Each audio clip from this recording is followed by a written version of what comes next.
اعوذ باللہ من الشیطان الرجیم بسم اللہ الرحمن الرحیم۔ ہمارے چینل کے معزز ناظرین و سامعین، السلام علیکم ورحمۃ اللہ وبرکاتہ۔ آج کی اس ویڈیو میں ہم لوگوں کے پوچھے گئے سوالات کا جواب دیں گے۔ ناظرین، سب سے پہلا سوال ہے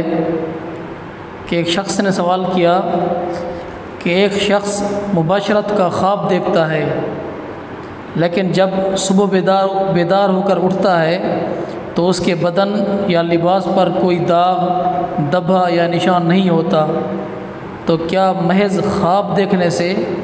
اس پر غسل جنابت فرض ہو جاتا ہے؟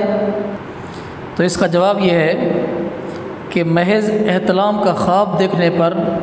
جبکہ بیدار ہونے پر اس کے جسم یا لباس پر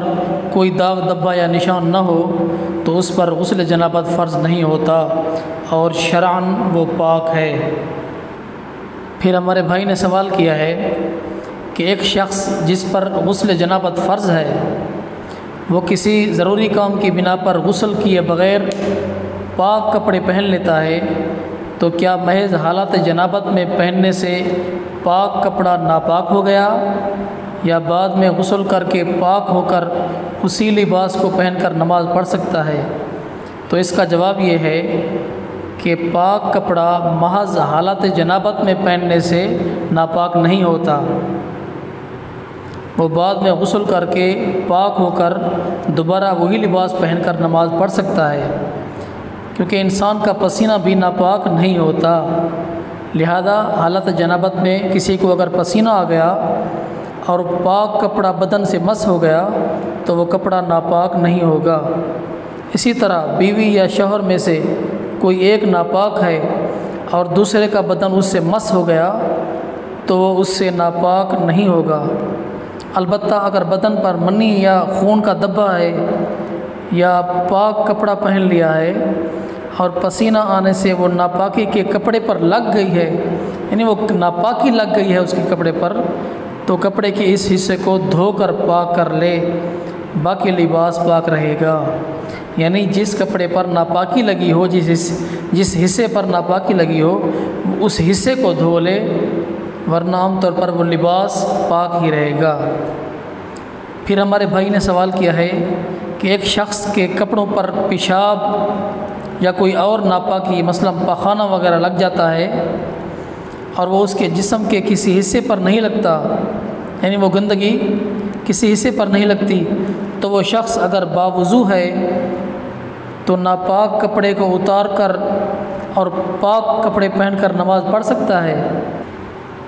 تو اس کا جواب یہ ہے کہ عام طور پر ہمارے معاشروں میں جہاں پر لوگ گلی محلوں میں رہتے ہوں، وہاں پر اس طرح کے اتفاق ہو جاتے ہیں اور کپڑوں پر گندگی لگ جاتی ہے، تو محض ناپاک کپڑا پہننے سے بدن ناپاک نہیں ہوتا،